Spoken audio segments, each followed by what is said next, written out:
Oprah Winfrey was not friends with Jeffrey Epstein. She never went to a Diddy party, and somehow throughout every controversy she ever faced over her 40-year career, it was merely just a misunderstanding and she was completely innocent of any wrongdoing. Well, that's the official narrative. Whether she was platforming horrific offenders, exploiting victims for content, diverting attention away from Harvey Weinstein's crimes, starting a school in South Africa for young girls who ended up being abused by the employees, or her terrible Hawaii charity, the official narrative is always that Oprah was just trying to do the right thing and, unfortunately, it just didn't work out. But for some reason, if you scour across the internet, you will find that so many people think the billionaire is shady, hiding something, or potentially evil, which is the polar opposite of the mainstream opinion that she is a deeply empathetic woman who is extremely charitable with her money. So today we're going to deep dive into Oprah Winfrey's career and the controversies that kept getting reframed as misunderstandings,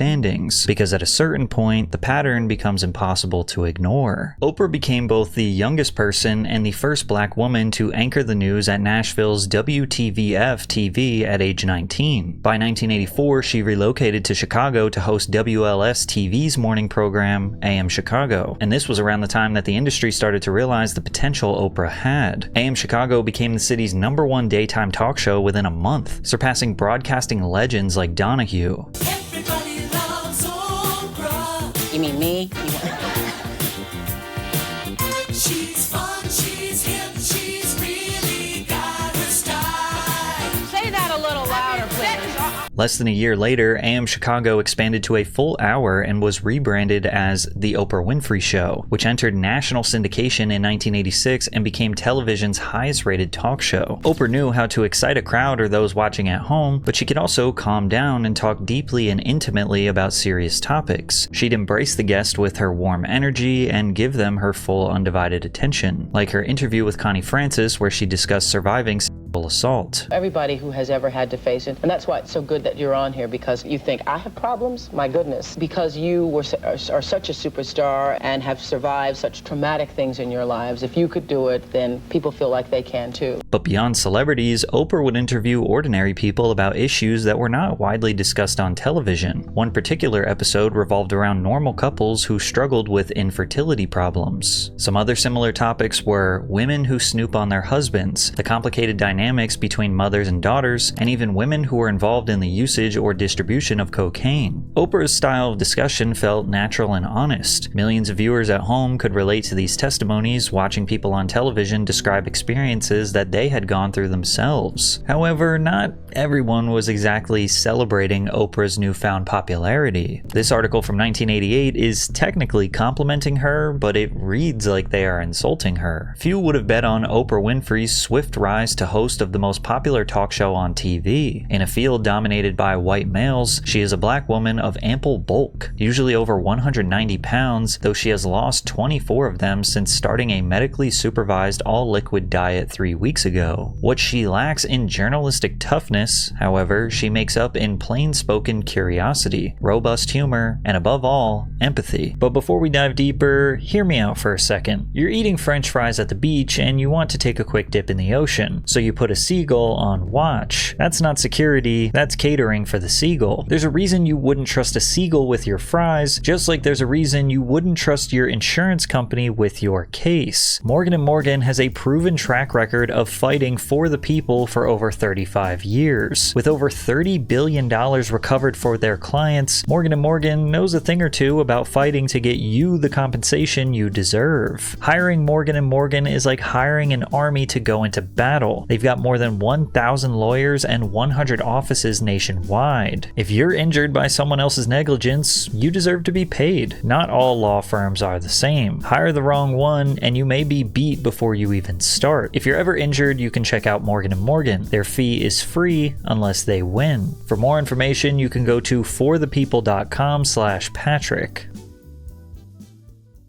Oprah faced prejudice about her race, weight, and lack of formal education. She came off as a regular person just trying to relate to regular people. But beyond the prejudice, there were also real criticisms about how Oprah approached these topics. Her show focused more on how stories felt, rather than breaking them down in any kind of expert or academic way. Oprah wasn't bringing on specialists who could accurately explain why these people were in the situations that they were, but to be fair, many of the topics didn't really demand that level of analysis. These were everyday problems discussed by everyday people. But something interesting started to happen. Simply by hosting these conversations and validating people's stories, Oprah herself started to be viewed as someone to trust in a broad range of subjects, even though she wasn't presenting any research, expert consensus, or long-term data. Her authority got even stronger when she used herself as an experiment for extreme weight loss, and it launched her into mainstream fame. Oprah went on a 4-month-long, medically supervised fast program called OptiFast, where she bragged about not eating any food for the entire duration. OptiFast is considered a supplemental fast, meaning that the patients subsist on high-protein, vitamin-packed powder mixed with water. The formula is taken 5 times a day to substitute for eating. Total daily caloric intake is 420. Oprah went from 212 pounds to 145 pounds in 4 months, and to celebrate her new body, she brought out a wagon of disgusting fat that represented the amount that she had lost. At the time, I felt it was important to show it in that way because I'd starved. I'd literally starved for 4 months or 4.5 months. The fat loss episode in particular caught the eyes of 62 million viewers. During a period when everyone watched TV exclusively, this stunt almost got as much attention as the Super Bowl that same year. This was dangerous because it made an extreme, tightly controlled medical program look like a simple starvation diet, and the 62 million viewers who watched didn't have the doctors or financial means to attempt this safely. By Oprah celebrating the results without emphasizing the risks, the message became dangerously simple. This worked for me, so it could work for you. And suddenly, one supervised fast gave Oprah the perception as an expert in nutrition. She started making diet plans and dangerous foods a recurring theme on her show, which would eventually get her into some major legal trouble down the road. But by 1988, Oprah was on top of the world. She founded Harpo Studios, becoming the 3rd woman in American entertainment history to own her own studio. She now had more potential than any other talk show host or any other media personality in history. She had massive ambitions, and it quickly became clear that she was willing to do anything to get to the top, pushing boundaries of what daytime television could get away with, like when she brought on a gang of white supremacists on her show to discuss their worldview. I just heard what you said. You just said, I don't sit with monkeys. You think because she's black, because I'm black, we're monkeys? Is that? That's a proven fact. A bunch of low IQ racists came on Oprah to spread hate, and she did very little to push back or challenge what they were saying. The very moment that the white supremacists left the show, Oprah realized that she had platformed a very dangerous group of individuals, and she swore to never do it again. When they left, I made a decision that I would no longer allow the platform that I had to be misused by people who were carrying any form of negative energy that could create more negative energy in the world. That what I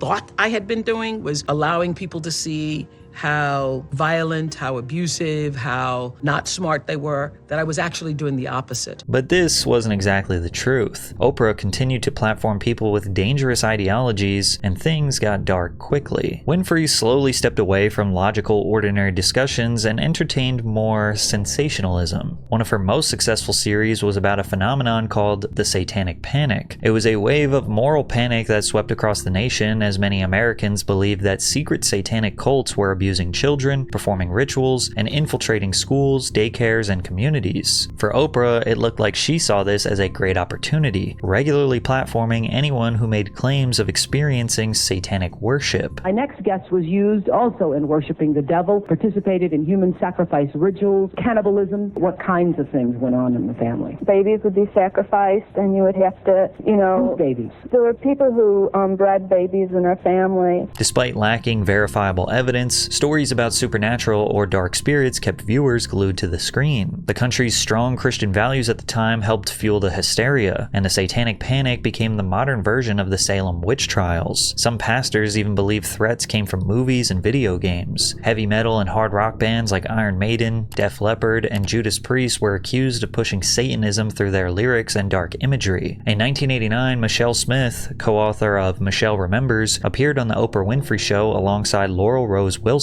another publicized victim of satanic cults. Her claims appeared in the 1988 book Satan's Underground, where she detailed extreme graphic stories of supposed occult torture. However, her claims were debunked after investigators found that none of her claims of satanic ritual abuse could be verified. In her book, Wilson described being forced into cult ceremonies, but reporters discovered that the key events were impossible. She wasn't living with abusive Satanists, but in foster care. No police or medical records matched Wilson's stories, and the people she named as perpetrators had alibis or no connections to her at all. Simply put, her book was all hearsay, but Oprah had her on anyway. Similarly, Smith's Michelle Remembers was debunked through basic fact-checking. Journalists found that a lot of the dramatic events Michelle described, like month-long rituals, car accidents, and hospitalizations, had no records or evidence. And despite both of these books being entirely made up, almost closer to science fiction, both women's experiences were presented by Winfrey as incontrovertible fact, and not once did she question the authenticity of any claim in either book. But Oprah did not stop there. She brought on a young boy named Duffy Strode, whose family was being chased out of town for stirring up fear in Marion, North Carolina. Whosoever therefore shall be ashamed of me. In your own word, tell us, what does that mean?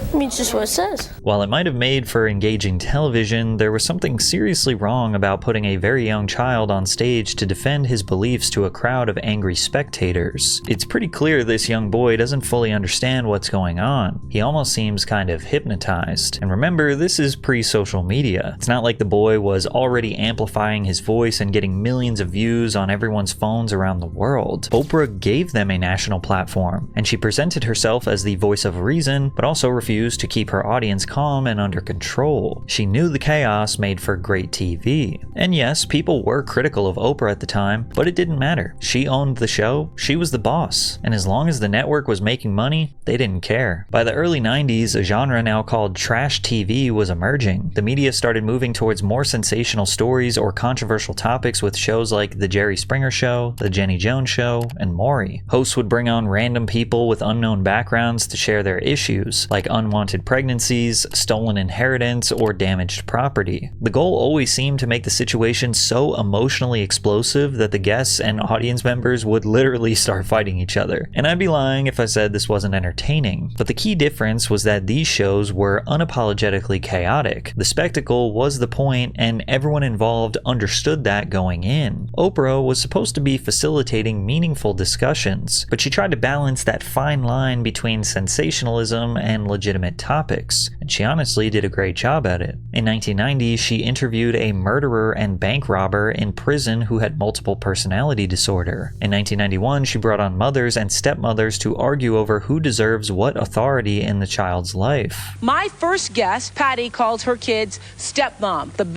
She's here with her daughter, Tina. Tina claims that she loves both of them. Tina's stepmother, Sharon Saylor, says Patty is jealous because of the close relationship that she has with Tina. In 92, she brought on gay people who were fired from their jobs for being homosexual, and then brought on employers to defend their decision to fire gay employees. Employment is a right that we have as an employer to whether we hire or fire somebody. By the same reason that I would not knowingly hire a homosexual, neither would I knowingly hire a prostitute or someone who is a gigolo or someone who is a womanizer, because I think I have that right to project a certain image for my company. In 93, she had a segment called Why White Men Fear Black Men, where white men express their views on racism to other black men's faces. I don't feel that the white race, how long can we continue to be guilty? Wrongs were done. It's a shame. There are wrongs presently. But how long can you play on the same thing? Something happened 20 or 30 years ago. And to her credit, she seemed to do a good job at creating these fair environments, where individuals with varying opinions can all get a chance to voice them, leaving the audience to decide what to believe. However, she did not give that same grace to celebrities, because in Hollywood, celebrities are expected to surrender their privacy as a part of the job. Their relationships, trauma, addictions, and mistakes are all treated as fair game for someone like Oprah to poke and prod at. Plus, the audience believed that just by being on the show that they had signed up to be interrogated. One of the most awkward interviews Oprah ever had on her show was with Michael Jackson, where she continuously asked questions about his trauma that he grew increasingly uncomfortable answering. I had pimples so badly, and my father teased me, and I just hated it. I cried every day. Your father would tease you about your pimples? He would tell me I'm ugly. What's your relationship like with him? I love my father, but I don't know him. Are you angry with him for doing that? Sometimes I do get angry, yes. I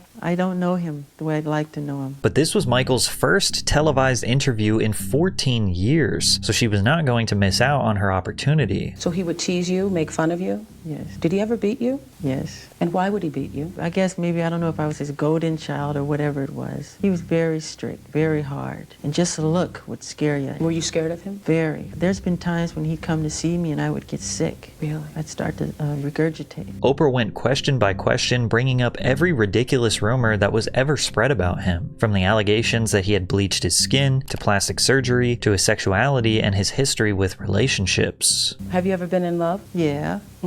With Brooke Shields? Yes, and another girl. It's embarrassing for me to ask you this, but I'm going to ask you anyway. Are you a virgin? How could you ask me that question? I just want to know. I want to know. I'm a gentleman. It's something that's private. I mean, shouldn't be spoken about openly. You can call me old-fashioned if you want, but to me that's very personal. So you're not going to answer it? I'm embarrassed.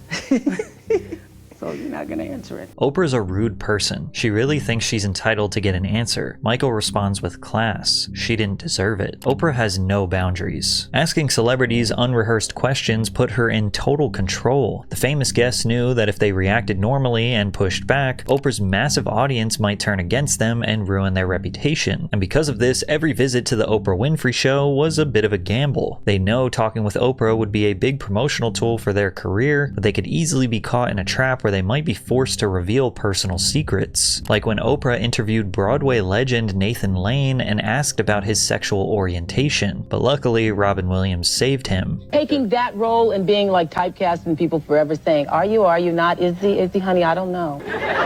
Girl, you changed just in the middle of that sentence. Don't make me come out there. I don't think Oprah was trying to out me, but I said to Robin beforehand, I'm not prepared. I'm so scared of going out there and talking to Oprah. I'm not prepared to discuss, that I'm gay on national television. I'm not ready. And then, of course, she was like, how come you're so good at that girly stuff? And then Robin sort of swoops in and diverts Oprah goes off on a tangent and protects me because he was a saint. Oprah tried as hard as she could to get some sort of juicy gossip or headline from Prince, but he knew what she was doing and wouldn't give in. Have you ever perceived yourself as being weird in any way? Yeah. Yeah. I understand everything's relative, not weird to me. And you're living in Minneapolis, of all places. Minneapolis, yeah. I will always live in Minneapolis. You will always live here? Why? It's so cold, it keeps the bad people out. Some people even think that he was low-key dissing her by saying it keeps the bad people away, since she was clearly hating on Minneapolis for some reason. Oprah also turned her sit-down with Toni Braxton into a straight-up interrogation about her finances and lifestyle, shaming her in front of the entire world. B-R-O-K-E, broke? Broke. Like broke? No money. No money. Yeah. Like net worth what? Negative. Negative? Negative. She has filed for bankruptcy. She was so freaking mean to me. I was in shock. Do you take responsibility for the situation that you're in right now? 100%. I couldn't believe it because I loved her so much. I admired her and looked up to her. And she pretty much reprimanded me. I read that you were upset about stories that your overspending caused this. She says to me, I hear you have Gucci flatware. I'm Oprah Winfrey and I don't have Gucci flatware. First of all, I didn't know Gucci made silverware. Oprah even asked a very young Mary-Kate and Ashley Olsen about rumors regarding their weight. She wasn't satisfied with the 17-year-old twins' response and decided to dig deeper. A new rumor has recently surfaced. Has really upset you, right? You know, the one about eating. People are going to write what they want to write. Either you're too fat, you're too skinny, and people are just going to write what they What size are you, by the way? size. Yeah, I always like I'm to really know. sure. And as the years went on, Oprah's empathy felt more like a tool to extract as much information and emotion as she could out of her guests. A great example of this would be her interview with Kelsey Grammer. In a short span of time, his grandfather died of cancer, his father was murdered, his brother died in a scuba diving accident, and his younger sister was abducted, violated, and left for dead. If anyone needed a gentle interview, this was the guy. However, Oprah seemed like it wasn't enough for him to share his story. It was like she wanted him to relive it all over again. When my sister died, 2 years... You say my sister died. Your sister was brutally and murdered, which is a little different than just dying. You still miss her, I can see. Do you ever get over it? No. Why does she keep saying brutally murdered? I mean, geez, he knows that. He doesn't need to be reminded of it like that. But besides her fake empathy, Oprah had another secret weapon, and that was that she could alter or edit any interview if it didn't go her way. Rapper Ludacris claims that she used her power to manipulate their conversation before the public ever saw it. But first, you have to understand that Oprah simply does not like hip-hop. I've been known for not being a big fan of rap music because of misogynist lyric and because of the use of the N-word. You obviously feel differently. A little bit. Therefore, her coverage of rappers and conversations with rappers should be viewed through a different lens, considering Oprah is extremely biased against them. But when Oprah had Ludacris on her show to promote his new movie Crash, she interrogated him as a rapper, even though he was there as an actor. I was there for Crash, for the movie. Yeah. And basically she said something about not agreeing with my music, but she thought I did great in the movie. And of course I was up there with the whole cast of Crash. Mm-hmm. And so I didn't necessarily felt like that needed to be said. You know, you didn't agree with my music. And even if you don't agree with certain songs I made, say you don't agree with certain songs, don't say you just don't agree with all of my music. Right. So it was a lot of comments that actually basically she was able to say what she said, and then I had my rebuttal. And when I saw the final show, her comments were in there. Right, was in there, but yours wasn't in there. And mine weren't in there, so it just looked like I kind of took it. Wow. Like it was just quiet. On one hand, Oprah offered something almost no one else could, a platform to millions of people. But she was the gatekeeper. You were stepping into her world under her rules, and when one person controls the questions, the framing, and the final edit, you are powerless. And with Oprah being the biggest show on television, making fun of her was one way that Mad TV's Deborah Wilson connected with some of Oprah's critics. Today's show is about grieving. Damn it! That's okay, girlfriend. I'm just gonna smile and think about the money. All right, let's make the loss of a loved one fun! Woo! Okay, here we go. Oh, yes. Come to mama. Who the hell is that on the monitor? Is that Cedric the Entertainer? No, Oprah, that's you. Oh, girlfriend, look, I had a rough weekend, okay? I gained over 180 pounds. I told you to tape me only with the thinning camera. Now you could think that this was done in poor taste, but others felt that Oprah had profited enough off others' trauma, and it was only a balancing act that she had some coming her way. Like this sketch making fun of Oprah dunking on someone else's eating disorder. I would stuff myself with sweets. I understand how you feel, Mary, because I too was a victim of overeating when I was just a child. It was my great shame for years. Anyway, by the time I was 12, I had ballooned up to 300 pounds. Nothing. I ballooned past 300 pounds by the time I was 8. In school, high jumpers landed on me.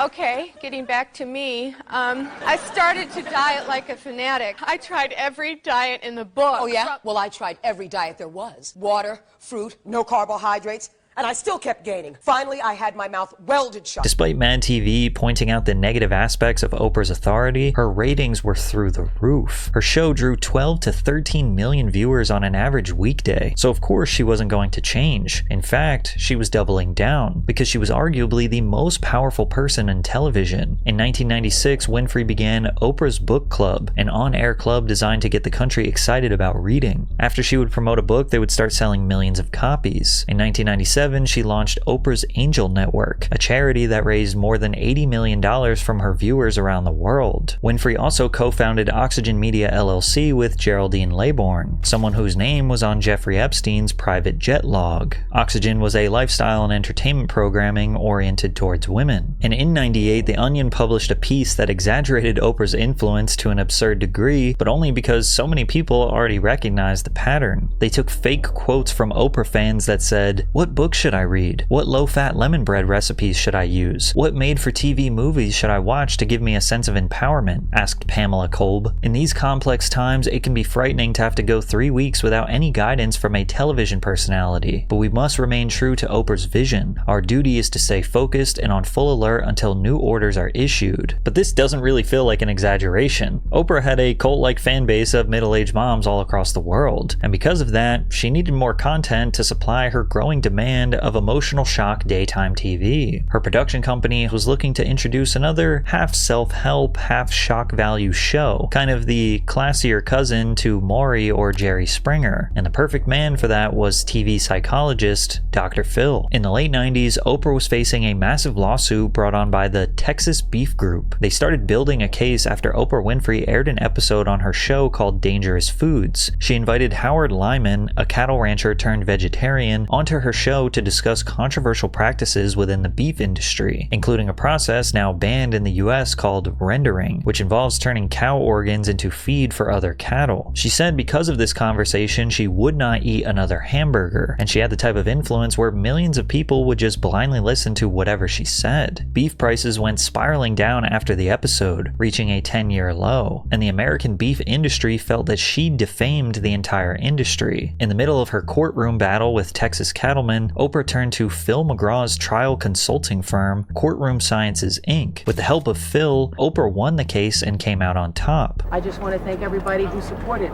that idea and the idea of free speech. I believe I'm one of those people who probably just took it for granted, but that will never be so again. And although this case was weak to begin with, it was a wake-up call for Oprah. For years, she had relied on empathy and personal testimony without always challenging claims or bringing in opposing experts. This lawsuit made it clear that platforming anyone with a strong opinion on national television in front of millions of people without having experts properly challenge them can have real consequences. Which is why it was perfect timing that she met Dr. Phil, because he was about to change Oprah's life forever. While people think of doctorate psychologists and therapists as helping with past trauma, Dr. Phil wasn't technically that kind of doctor. He helped prepare people like Oprah for trials, telling them how to speak and present themselves to look less guilty. He also assisted lawyers in jury selection, reading their statements and behavior before deciding whether or not to remove them from the jury. Phil earned a weekly segment on Oprah's show, because if you think about it, he was the ultimate asset to her. Dr. Phil's presence fundamentally changed how Oprah's conversations were received. For years, Oprah had been leading deep emotional discussions about family conflict, trauma, and personal responsibility, and Dr. Phil gave those same discussions a stamp of authority. Because he was introduced as an expert psychologist, his agreement with Oprah's instincts validated her. Dr. Phil reinforced the idea that Oprah wasn't just hosting these conversations, she was guiding people towards the truth. But the best part of Phil's addition to the Oprah Winfrey Show is that he also became a regular joke on Mad TV. Thank you, Oprah, for creating the Dr. Phil Show.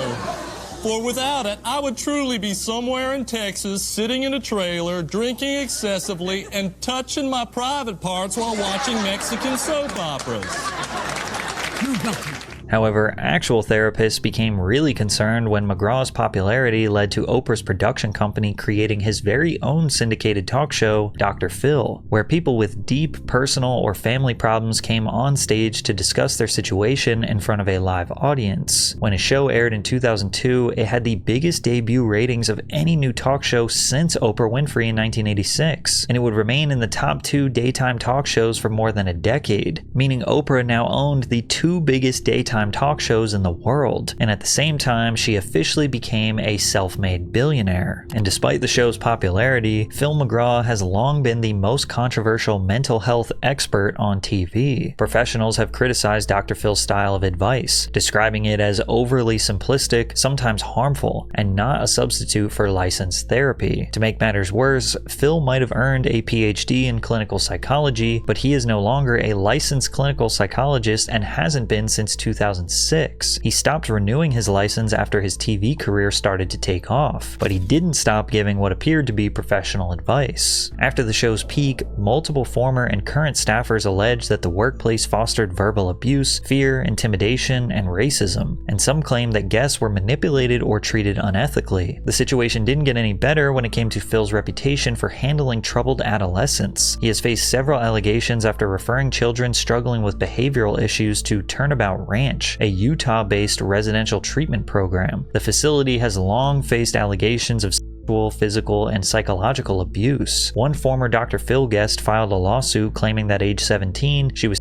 assaulted by a staff member at the ranch. After reporting the assault, the victim alleges she was punished with forced labor in freezing conditions, forced to sleep on a wooden plank, and subjected to other degrading treatment. Even Danielle Bergoli, or Bad Baby, publicly described harsh conditions during her stay, including limited showers, being prevented from sleeping or lying down for days, and deprivation of basic comforts or privacy. Dr. Phil has avoided addressing these allegations and continues to recommend the facility, all while Oprah Winfrey's production company has been funding and profiting from this show. But Dr. Phil isn't the only controversial figure Oprah has brought on to legitimize her brand. As her weight fluctuated throughout the years, she was always experimenting with diets and wanting the newest information about nutrition. Ever since her liquid diet and fat wagon stunt, a lot of her audience would tune in to see her transformations following a period of weight gain or weight loss. That's when Oprah introduced Dr. Oz. Later, this decision to work together made many people believe it was just a scheme to sell meaningless products, while Oprah got filthy rich. In 2003, Oprah herself appeared as a guest on his show, Second Opinion with Dr. Oz, and the two hit it off immediately, leading to Oz becoming a regular health expert on the world's most watched talk show. Just like Dr. Phil, Dr. Oz was technically an actual doctor. In fact, he actually appeared to have better credentials than Phil and a real reason for being platformed. He got his MD from the University of Pennsylvania School of Medicine in 1986. He completed a residency in general surgery and went on to become a cardiothoracic surgeon specializing in heart surgery. Over the years, he made more than 60 appearances on Oprah's show, covering topics ranging from heart disease, cholesterol, and blood pressure to preventative care. He also frequently offered sound dietary guidance, weight management tips, and insights into the health impacts of various foods. For a lot of fans, Dr. Oz was the perfect televised physician because he explained things in a very simple and understandable way. Let's start with what should be in your refrigerator, all right? Go. Antioxidants. Antioxidants. What is an antioxidant? This apple was cut in half, and you'll notice this has turned brown, and Yes. this one hasn't because we took a little bit of lemon juice and sprinkled it on top. So the lemon was like the antioxidant to the apple? Exactly. Same thing happens to our skin, to our heart, to our eyes,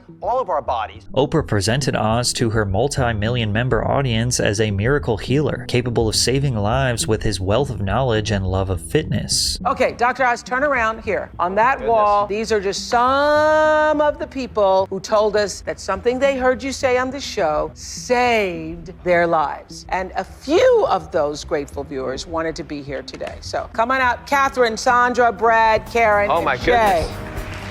Which is why in 2009, Dr. Oz got his own show co-produced by Oprah's company. And unlike other celebrity doctors, Oz was originally known for being against supplements and scams, often being praised for a more affordable approach to helping you lose weight. Today at 4 on an all-new Dr. Oz, America's hidden health scandal. The supplements you have been taking may not be as safe as you think. Dr. Oz is uncovering the truth about the potential dangers in some of those supplements. Unfortunately, this would change as the money started rolling in. His program slowly became more of an infomercial, promoting products rather than talking about practical solutions, like this green coffee bean extract that he marketed as a miracle in a bottle. You may think magic is make-believe, but this little bean has scientists saying they found the magic weight loss cure for every body type. It's green coffee beans. And when turned into a supplement, this miracle pill can burn fat fast for anyone who wants to lose weight. But this turned out to be completely false. The study that was often cited to support green coffee beans' miracle effect was later retracted due to flawed data. Years later, a senator publicly criticized Oz for using his show to market supplements, questioning why he would label them as miracles. When you call a product a miracle and it's something you can buy and it's something that gives people false hope, I just don't understand why you need to go there. My job, I feel, on the show is to be a cheerleader for the audience. And when they don't think they have hope, when they don't think they can make it happen, I want to look for any evidence that might be supportive to them. Do you believe there's a magic weight loss cure out there? If you're selling something because it's magical, no. If you're arguing that it's going to be like magic because if you stop eating carbohydrates, you're going to lose a lot of weight, that's a truthful statement. You may not agree with the flowery use of the word magic, but it is true that most people cutting out simple carbs will lose weight. And while Dr. Oz was selling magical supplements to lose weight and help fight cancer, Oprah continued her own crusade for alternative healing methods, often without much evidence to really back the claims, especially when Oprah introduced a man who called himself John of God. Unlike Dr. Oz, John claimed to be a Brazilian healer and spiritual medium, able to heal the spirit and the body at the same time. For decades, visitors would wait in long lines to meet him at the Casa de Loyola in Brazil. When their turn finally came, John would look at them briefly, often without asking questions, and pronounce the spirit of a deceased doctor or healer that was working through him that day. And of course, when people's trauma or pain did not go away, they weren't exactly convinced of his supernatural abilities. This is who they flock to. He calls himself John of God, but his real name is John Faria, a man who claims miracles. But what happens here is much less divine intervention than downright exploitation. And did you feel anything at all after you had been in this man's presence? No, nothing. Any logical person would look at this as nothing more than a grift. Others might see this as the early foundations of a cult. But on November 17, 2010, Suzanne Casey wrote in Oprah's O magazine about her trip to see him in Brazil. After the death of her father, Casey wondered if John of God could help heal her grief. The article was called Leap of Faith, Meet John of God, and it was covered on the Oprah Winfrey Show. If that wasn't strange enough, Oprah even visited the healer on Oprah's Next Chapter, traveling to Brazil to meet him in person. And once again, due to Oprah's massive platform of millions of people who will just listen to whatever she says, his appearances across her programs helped his healing center gain international attention, drawing thousands of visitors who trusted Oprah's coverage. However, it turns out John was exploiting his authority to abuse vulnerable patients. More than 200 complaints poured in from 9 Brazilian states and 2 from overseas, and as a result, John of God had no other option but to surrender himself to the authorities. The number of sexual abuse allegations against him grew to nearly 600 women between 1986 and 2017. Now, on one hand, it's highly likely that Oprah had no idea that John of God was an absolute monster. She probably read the article and just believed that her team had done a thorough investigation before giving it the green light. On the other hand, I think you've now noticed the pattern of Oprah platforming very dangerous people. You'd think that after experiencing so many of these scandals, Oprah would be cautious of who she endorsed by bringing on her show. But at this point, Oprah was simply too big to fail. In 2010, she consistently made the #1 spot on the Forbes list of the most powerful celebrities. If she made $77 million in 1 year, it was considered a bad year. And unfortunately, it seemed like the richer she got, the more disconnected she became from reality, like how she held massive giveaways that ended up costing her own guests a small fortune, or how she decided to tackle poverty and education in Africa only for her program to allegedly traumatize innocent children. Part of what made the Oprah Winfrey Show so famous was its large-scale giveaways to members of the live audience, which only grew her persona as a kind and charitable woman. The segment was called Oprah's Favorite Things, and instead of giving away cheap electronics, Winfrey would give away home renovations, wardrobe makeovers, group therapy retreats, or scholarships that could genuinely change someone's life. And every time the crowd absolutely lost their minds, something that was often made fun of by comedians. The most expensive gift ever given away on Oprah's Favorite Things? A DVD handycam valued at over $900!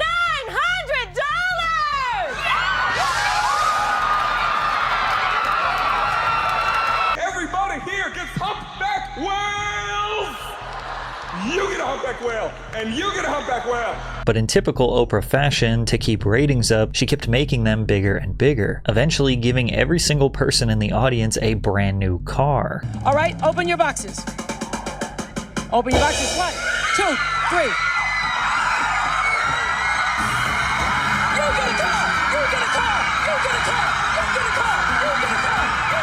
Oprah later looked back at the car giveaway saying, "That was one of the happiest days of my life. It delights me. It makes me so happy to see other people be happy and to be able to do that. That's one of the great joys of my life." The segment went down as one of the greatest talk show moments in history, inspiring other hosts to attempt large-scale giveaways. However, for some people, being handed a new car was actually a massive liability. While the show covered sales tax and registration for all 267 cars, it didn't pay the gift tax. Audience members were suddenly expected to pay $7,000 depending on their tax bracket. The show's producer said, "It was devastating after because gift tax is a thing, and it's always a complicated thing when you're giving stuff away. But we paid for the sales tax and the registration for each car, and we told the audience after if they didn't want to have to pay a gift tax, they could actually take cash for the car. And because we didn't pay the gift tax, people complained to the press, and that was devastating." Now, of course, being upset with Oprah over this is a little wild.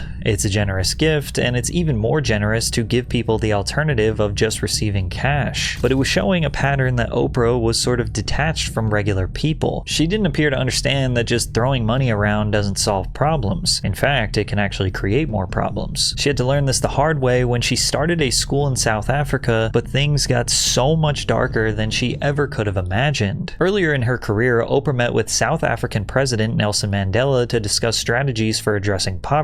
During her stay at the Mandela's home, she expressed her belief that education is key to leveling the playing field and shared her dream to build a school for girls in their country. 5 years later, the Oprah Winfrey Leadership Academy for Girls opened its doors. She poured $40 million into the 28-building campus for poor and disadvantaged girls. It can be a place of learning as well as living for them. We have to have a theater because this is a school for leaders, and in order to be a leader, you have to have a voice. And to have a voice, you need oration. So the idea for the school came about based on what I felt would be an honor for the African girls. And all this for free. Free uniforms, free books, free meals.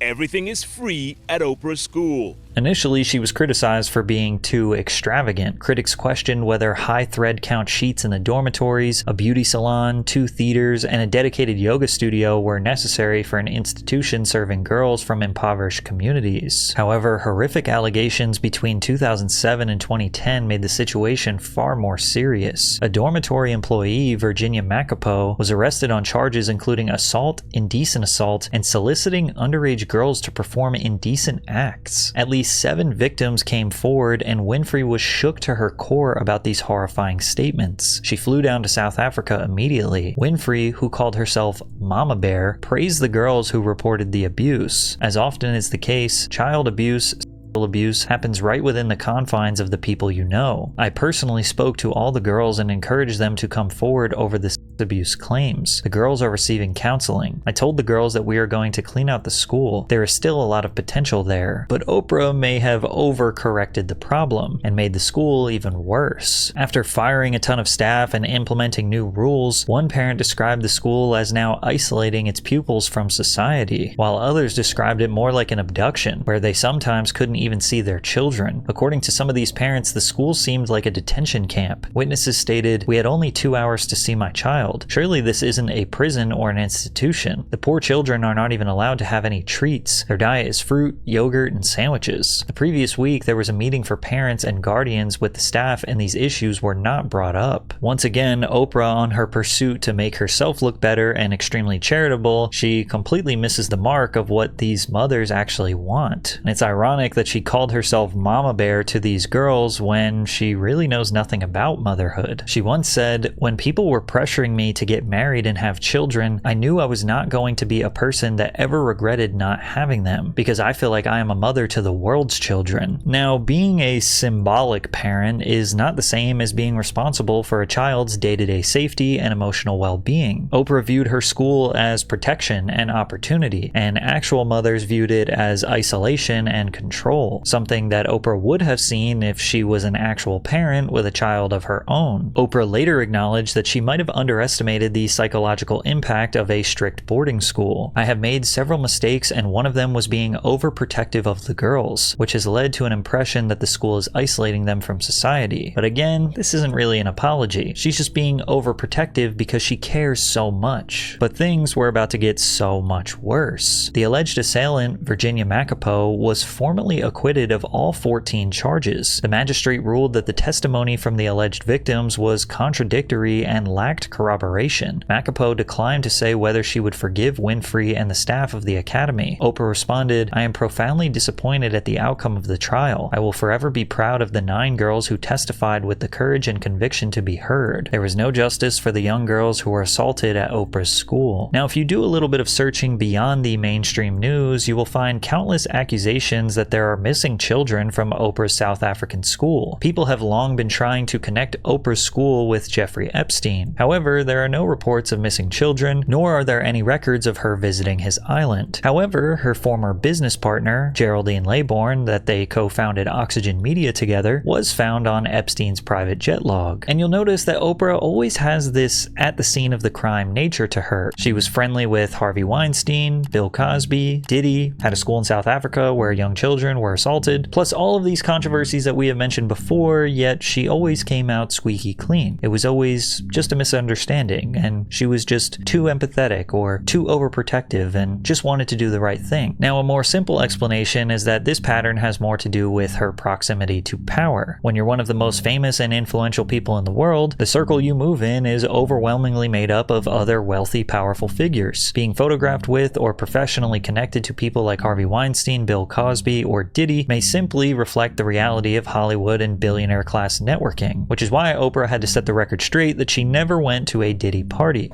I have never been near a Puff party. Never been near.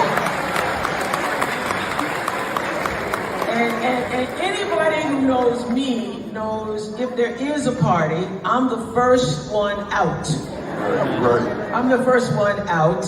But people love salacious stories. But she was not as clear when it came to denouncing the horrible crimes of Harvey Weinstein. Harvey was a film producer and one of the most powerful men in Hollywood. Beginning in the 1990s and continuing for years, multiple women later testified that Weinstein used his power to coerce sexual encounters, threaten professional retaliation, and sabotage careers when advances were rejected. When those allegations finally became public in 2017, reporting revealed that Weinstein had paid settlements to silence accusers, used private investigators to intimidate women and journalists, and relied on legal agreements to keep victims quiet. More than 80 women accused Harvey Weinstein of sexual harassment. 6 women testified, and he was found guilty of third-degree rape and a first-degree criminal sex act. He was sentenced to 23 years in prison in 2020. But when Oprah was confronted publicly about Weinstein's actions, she steered the conversation away from him, which was seen by many as her protecting Harvey. And if we make this just about Harvey Weinstein,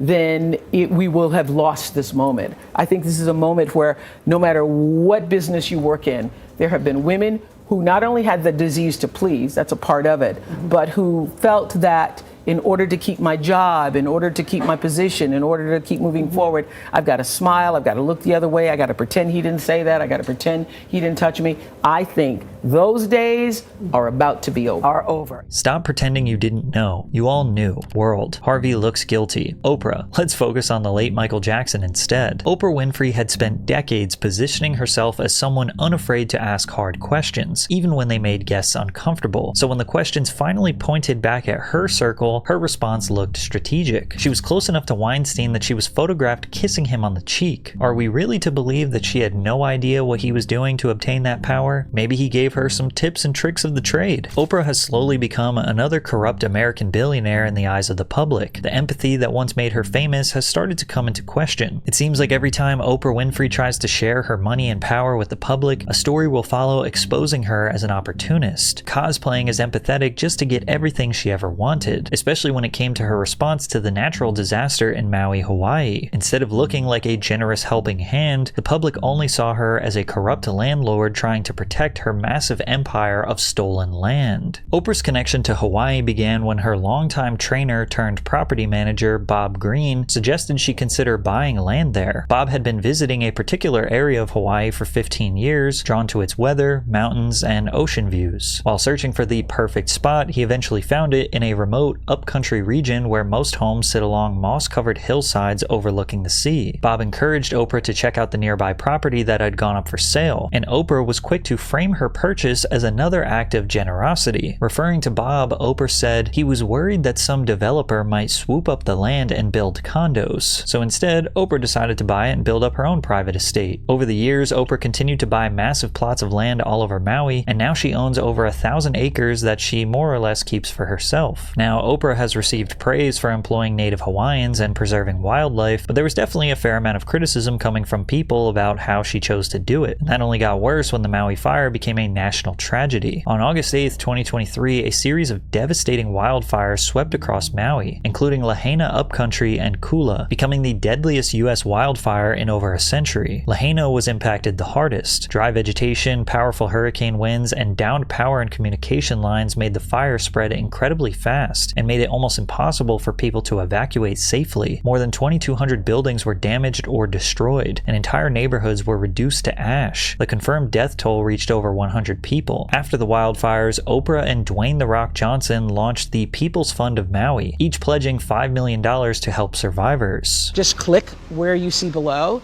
and send a donation. That money is going to go to one of many residents who have been displaced in Maui. We guarantee. In this case, the fund that we created with a lot of hard work from a lot of hardworking people who all care about these people of Maui, as Oprah was saying, it is a clean, direct from you directly to their hands, and right away with some real immediacy, because as we're finding, as you guys around the world know, with disasters like this, the number one need is money. Is money.